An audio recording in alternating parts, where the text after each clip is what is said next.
আপনারা দেখছেন একুশে টেলিভিশন।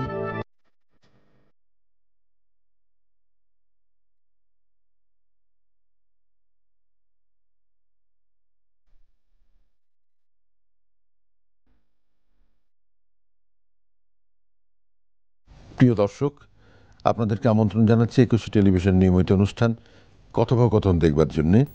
এবং আপনারা জানেন, কথোপকথন অনুষ্ঠানে আমরা গল্প করি, আমরা কথা শুনি, গুণীজনকে ডেকে নিয়ে আসি আমন্ত্রণ জানিয়ে, তার কাছ থেকে শুনি তার নিজের কথা, তার অভিজ্ঞতার কথা, তার হয়ে ওঠার কথা, তার পছন্দ অপছন্দের কথা, যেগুলো নিশ্চয়ই শুনতে আপনাদেরও ভালো লাগে, যার জন্যে এই অনুষ্ঠানটা যারা দেখেন তাদের প্রতি আমরা কৃতজ্ঞ। কথা বলছি আজকে আমাদের আমন্ত্রিত অতিথি ডক্টর সামন্তলাল সেনের সঙ্গে। তুমি একটা লেজেন্ড হয়ে গেছো এই দেশে, তোমার কথা এখন দেশের বাইরেও গণ্ডি ছাড়িয়ে বাইরেও চলে গেছে। তুমি যেভাবে এইসব আহত পুড়ে যাওয়া মানুষদের চিকিৎসা করো, শুধু যে সামনেই চিকিৎসা করো তা কিন্তু নয়, সেটা যে তোমার শুধু, আমি মনে করি না যে তোমার শুধু পেশাগত কারণে তুমি করো, এটা নয়, এটা মানবিক ব্যাপারও তো এটা আছে। সেই জিনিসটি বারবার প্রমাণ হয়। তবু একটু শুনি। অনেক ধন্যবাদ একুশে টেলিভিশনকে এবং তোমাকে ব্যক্তিগতভাবে যে আমাকে আজকে এখানে আমন্ত্রণ করার জন্য। কিভাবে শুরু হলো বাংলাদেশে বার্ন চিকিৎসা, প্লাস্টিক সার্জারি চিকিৎসা, যখন একসময় কিছুই ছিল না। স্বাধীনতা উত্তরকালে জাতির পিতা বঙ্গবন্ধু শেখ মুজিবুর রহমান যখন পঙ্গু মুক্তিযোদ্ধাদের একটা চিকিৎসার আশ্রয় কেন্দ্র তৈরি করেন শহীদ সোহরাওয়ার্দী হাসপাতালে, তখন দোতলায় মাত্র 5টা বেড দিয়ে এর যাত্রা শুরু হয়। এবং উনি তখন ইন্ডিয়া থেকে একজন প্লাস্টিক সার্জন আসছিলেন, ডক্টর বেদলিল। আমি তখন গ্রাম থেকে, আমি তখন উপজেলাতে কাজ করতাম, বানিয়াচং, একজন মেডিকেল অফিসার। ওখান থেকে এসে সোহরাওয়ার্দীতে জয়েন করি। তখন ডক্টর গাছ ছিলেন ওখানে, উনি আমাকে বললেন, you work in a plastic surgery.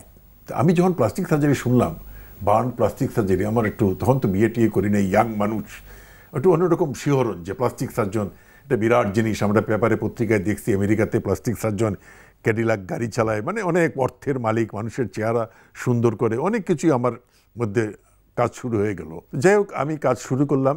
তখন 5টা বেড, তখন পুরা রোগীরা ওই 5টা বেডে থাকতো। এবং পরবর্তীতে 1980 সনে আমি ঢাকা মেডিকেলে বদলি হয়ে আসি। তখন আমি দেখি যে পুরা রোগীদের কি কষ্ট। বারান্দায় বাথরুমের পাশে একটা মশারি টাঙ্গিয়ে রোগীরা শুয়ে থাকতো, কোনো মানে ভালো জায়গাও ছিল না তাদের শোয়ার। এই আস্তে আস্তে আমার ভিতরে একটা অন্যরকম মানে মনে হলো যে আমি কেন, মানুষের চেহারা সুন্দর, মানুষের এই যে কষ্ট, এর থেকে কিভাবে উদ্ধার করা যায়। এই আমি তখন 86 থেকে যুদ্ধ শুরু করি এবং আজকে বিশ্বের সর্ববৃহৎ বার্ন প্লাস্টিক সার্জারি 500 বেডের। আমি একটা কথা সবসময় বলি যে আমি বাবার হাতে, মানে বঙ্গবন্ধুর হাতে 5 বেড দিয়ে শুরু করেছিলাম, যেটা এখন মাননীয় প্রধানমন্ত্রী মেয়ে শেখ হাসিনার হাতে 500 বেড। তো 5 থেকে 500-র গল্প, এই যুদ্ধটা আমাকে অনেক করতে হয়েছে, অনেক কথাবার্তা, অনেক কিছু শুনতে হয়েছে, অনেক কষ্ট করতে হয়েছে। কিন্তু এখন আমার খুব ভালো লাগে। আমি যেখানেই যাই মানুষ দৌড়ে আসে, আমাকে চিনে, বলে যে স্যার আপনি কেমন আছেন, কি লাগবে, এই। তাই একটা আমার জীবনের একটা বড় প্রাপ্তি। শুরু করেছিল যে প্লাস্টিক সার্জন, হ্যাঁ, যে আমি চেহারা সুন্দর, ক্যাডিলাক গাড়ি ইত্যাদি বিত্ত বৈভবের কথা চিন্তা করেছি আমেরিকা, মাইকেল জ্যাকসনের মতো যারা প্লাস্টিক সার্জারি করছে। কিন্তু তুমি সেখানে কিন্তু থাকলে না, তুমি চলে গেলে একেবারে মানুষের কাছাকাছি। বলো না, মানুষের ওই কষ্টটা আমি এত কাছ থেকে দেখছি যে এটা আমার মানে একটা মারাত্মক পরিবর্তন, যে এইভাবে মানুষ মানে বাঁচতে পারে। হয়তো পড়ে গেছে সে, কিন্তু সে একটা মাটিতে শুয়ে আছে, বাথরুমের পাশে মশারি টাঙ্গিয়ে, গন্ধ, কেউ যায় না, ইভেন চিকিৎসকরাও যায় না। আজকে সেই রোগীরা একটা সেন্ট্রাল এয়ার কন্ডিশন হাসপাতালে চিকিৎসা নিচ্ছে, আইসিইউ সেবা পাচ্ছে।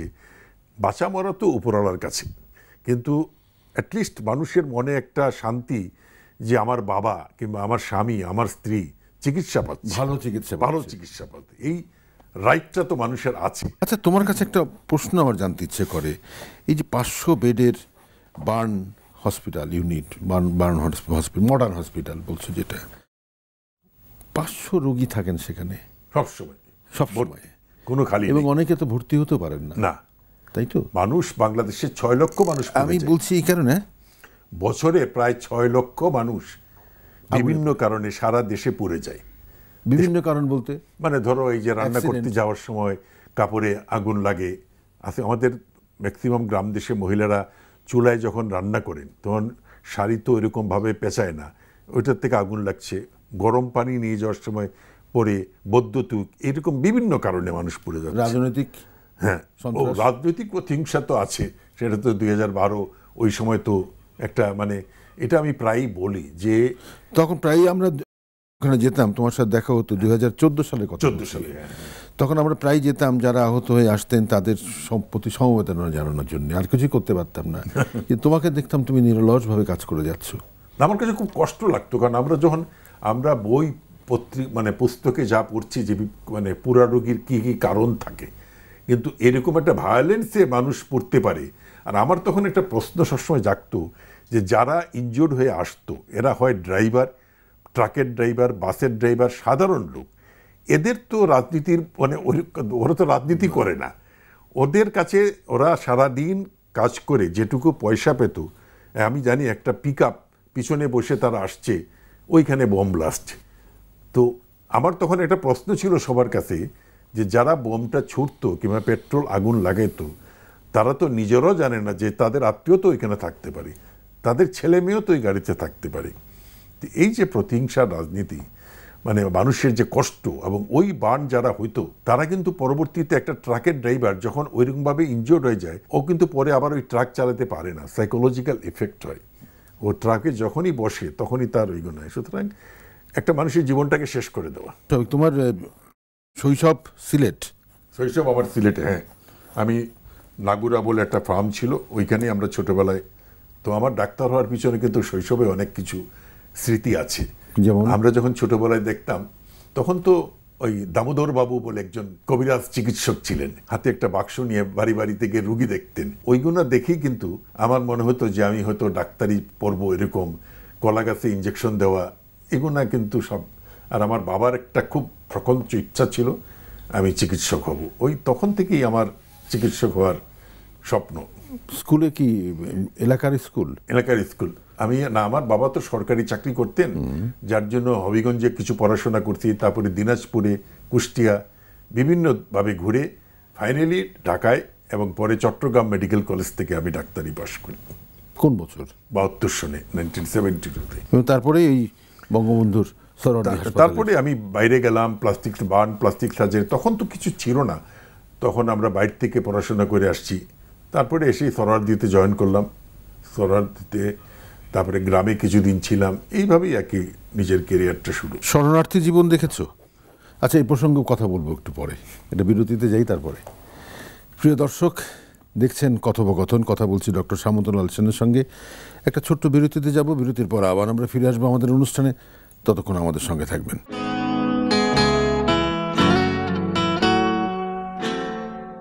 বিরতির পর আবার আমরা ফিরে আসছি আমাদের অনুষ্ঠানে। দেখছেন কথোপকথন, কথা বলছি ডক্টর সামন্তলাল সেনের সঙ্গে। আমি বিরতির আগে একটা ছোট্ট প্রশ্ন করেছিলাম, উত্তরটা ছোট্ট করেই চাই। শরণার্থী জীবন দেখেছো? শরণার্থী জীবন 71 সালে শরণার্থী জীবন আমরা ওইভাবে দেখিনি, কারণ আমি কিন্তু ঢাকাতেই ছিলাম। আমার বাবা চাকরি করতেন, আমি চিরাং মেডিকেল কলেজ থেকে ঢাকায় আসলাম, ঢাকার থেকে বরিশালে গিয়েছি, গ্রামে লুকানো টোকানো যা ছিল, কিন্তু ওই রিয়েল শরণার্থী জীবন আমি দেখিনি। কিন্তু তাদের সম্পর্কে শুনেছো তো? এই যে বার্ন ইউনিটের কথা বলছো, এই যে মানুষ, পাকিস্তান সেনাবাহিনী ঢাকায় বিভিন্ন জায়গায় বোমা মেরে ঘর পুড়িয়ে দিয়েছে, বাড়ি পুড়িয়ে দিয়েছে, জীবনহানি হয়েছে, মসজিদ পুড়িয়ে দিয়েছে পর্যন্ত। হ্যাঁ, সেখানে তো আহত হয়েছিল অনেকেই। জীবন না দেখলেও, শরণার্থী ডাইরেক্ট না হলেও দেখছি, কষ্ট দেখছি আমরা। 25শে মার্চ 71-এ কোথায় ছিলে? 25শে মার্চ 71-এ ঢাকায় ছিলাম। সেই রাতের কথা মনে আছে? কলেজ গেট বলে একটা জায়গা আছে, ওইখানে আমরা রাত্রিবেলা শুনলাম এরকম জিন্দাবাদ জিন্দাবাদ করে। ওই দিনগুলোর কথা মনে হলে এটা তো কল্পনা করা যায় না। আমরা তো 27শে মার্চ মানে তার আগে মার্চে প্রায় 32 নম্বরে দৌড়ে দৌড়ে যেতাম, দেখতাম ওখানে দাঁড়িয়ে থাকতাম, কাছেই। সুতরাং এগুলো তো আমাদের চোখের সামনে দেখা। তো স্বাধীনতা কিভাবে আসছে এটা তো আমরা যারা তখনকার আমি যে মোহাম্মদপুরে তো অবাঙালিরা থাকতেন অনেকেই, না? মোহাম্মদপুর এলাকাটাই তো অবাঙালিদের এলাকা ছিলেন, যারা বিহার টিহার থেকে এসে এখানে, তাই তো? তারাই কিন্তু পাকিস্তানের পক্ষে কাজ করেছেন এবং যাকে সেটা অন্য প্রসঙ্গ, এবং নিশ্চয়ই তোমার সেই অভিজ্ঞতাগুলো তো আছেই। তুমি দেশের বাইরে ছিলে অনেকদিন। দেশের বাইরে আমি অস্ট্রিয়াতে, ভিয়েনাতে ছিলাম, জার্মানিতে ছিলাম, ইংল্যান্ডে, বিভিন্ন ট্রেডিং। আমি কোনো চাকরি করিনি বাইরে। আমার কিন্তু জীবনে এরকম একটা সুযোগ আসছিল, আমি হয়তো ইংল্যান্ডে চলে যেতে পারতাম, কিংবা পৃথিবীর যে কোনো দেশে। ওই সময় কেন ইংল্যান্ড? বাড়ি সিলেট বলে ডাক্তার নাকি? না, ওই সময় ডাক্তারদের ডিমান্ড ছিল বাইরে যাওয়ার, কিন্তু আমি যাইনি। কারণ আমি মনে করছি যে আমার দেশেই থাকে, এবং আমি মনে করছি যে আমার জীবনের সবচেয়ে একটা সঠিক সিদ্ধান্ত তখন ছিল যে বাইরে না গিয়ে আজকে দেশে থেকে দেশের জন্য কিছু করা। আজকে এই মানুষদের জন্য একটা হাসপাতাল তৈরি করতে পেরেছি, যেটা অবশ্য আমি মাননীয় প্রধানমন্ত্রী শেখ হাসিনা আমার উপর ব্লেসিংস ছিল দেখে হয়তো ওনার একটা বার্নের প্রতি সফট কর্নার ছিল, যার জন্য আজকে এটা বিশ্বের সর্ববৃহৎ বার্ন হাসপাতাল আমরা করতে পারছি। কিন্তু বাইরে গেলে তো সেটা হতে পারতো না। তো সুতরাং আমি মনে করি যে না, আমি আমার দেশে থেকে আমার দেশের জন্য কিছু করা, আমি হ্যাপি। গান শুনতে পছন্দ করো? গান শুনতে পছন্দ করি। আমরা যে গান ভিয়েনা ছিল যখন শুনলাম, ভিয়েনা যখন গান শুনতে পছন্দ করি। আমরা তো সেই উত্তম সুচিত্রার না, কিন্তু ভিয়েনার কথা বললে তো তখন তো মোজার্ট কথা চলে আসে। আর উত্তম সুচিত্রা, উত্তম সুচিত্রার কথা আমি কেন বললাম, রিসেন্টলি আমি কলকাতা গেছিলাম, আমি ভুটানে গেছিলাম আমাদের একটা মেডিকেল টিম নিয়ে। ওখান থেকে আসার সময় কলকাতা, যে তুমি যখন গানের প্রশ্ন করলে তখন হঠাৎ করে মনে হলো আমি সুচিত্রা সেনের বাসার সামনে গিয়ে কতক্ষণ দাঁড়িয়েছিলাম। এর আগে কলকাতা যাওনি? না, আমি কলকাতায় গেছি, কিন্তু সুচিত্রা সেনের বাড়ির সামনে কোনোদিন যাইনি। দুইটা জায়গায় এবার আমি গেছি, আমি এবং আমার স্ত্রী। আমার খুব ভালো লাগছে, একটা সুচিত্রা সেনের বাড়ির সামনে, আর একটা হচ্ছে কফি হাউস। কফি হাউসের সেই আড্ডা তো আজ আর নাই। এই দুইটা আমার নস্টালজিয়া। ভুটানের প্রধানমন্ত্রী এবং পররাষ্ট্রমন্ত্রী দুজনই তো আমাদের ময়মনসিংহ মেডিকেলের পড়াশোনা। তোমাকে আমি বলি সেই ভুটানে যাওয়ার পিছনের কারণটা কি। বঙ্গবন্ধুর জন্মশতক বার্ষিকীতে ভুটানের প্রধানমন্ত্রী বাংলাদেশে আসছিলেন। তখন আমার হাসপাতালে একজন ডাক্তার ছিল, ডক্টর মামুন, এখনো আছে। তার ক্লাসমেট হচ্ছে এই লোটে শেরিং, ভুটানের প্রধানমন্ত্রী।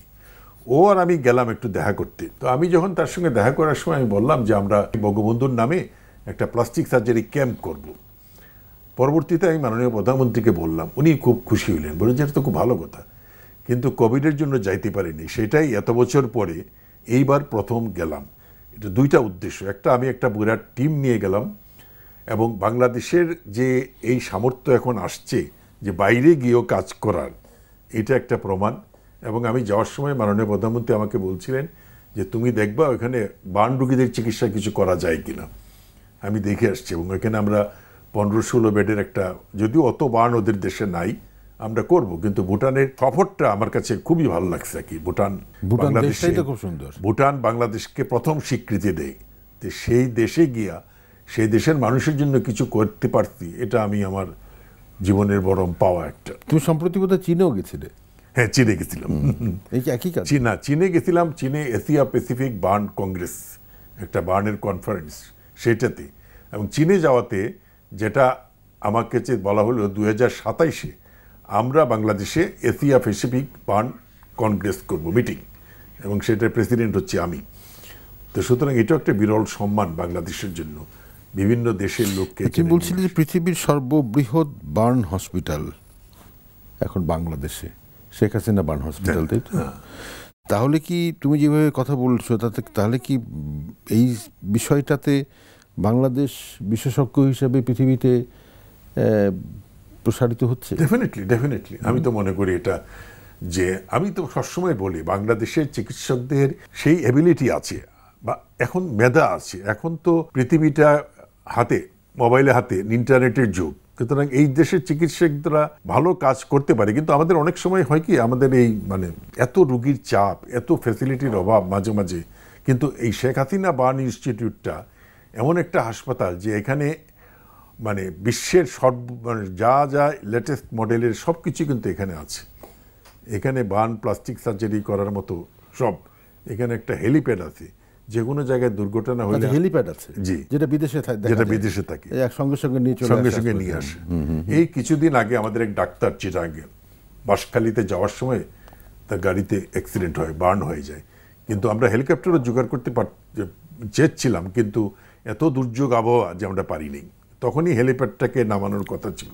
এর আগেও কিন্তু রুগী আসছে হেলিকপ্টারে আমাদের এখানে। তো আচ্ছা, এটা নিয়মিত আসছে? হ্যাঁ, আমরা হয় কি আমরা আরেকটা জিনিস করি, প্লাস্টিক সার্জারি।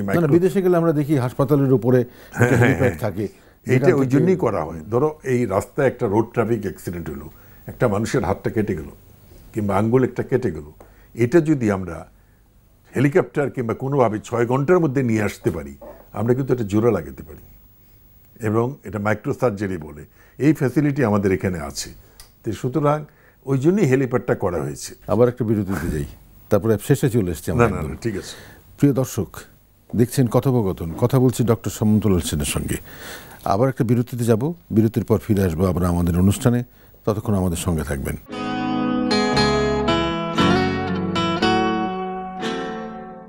ফিরে আসছি আবার আমরা আমাদের অনুষ্ঠানে। দেখছেন কথোপকথন, কথা বলছি ডক্টর সামন্তলাল সেনের সঙ্গে। এই যে বড় বড় দুর্ঘটনাগুলো ঘটে গেল নিমতলিতে, বঙ্গবাজারে এবং আরো অনেক জায়গায়, চট্টগ্রামে, এই পেশেন্টগুলো তো আমাদের এখানে হসপিটালে আসে এবং তাদের চিকিৎসা করা হয় তোমাদের।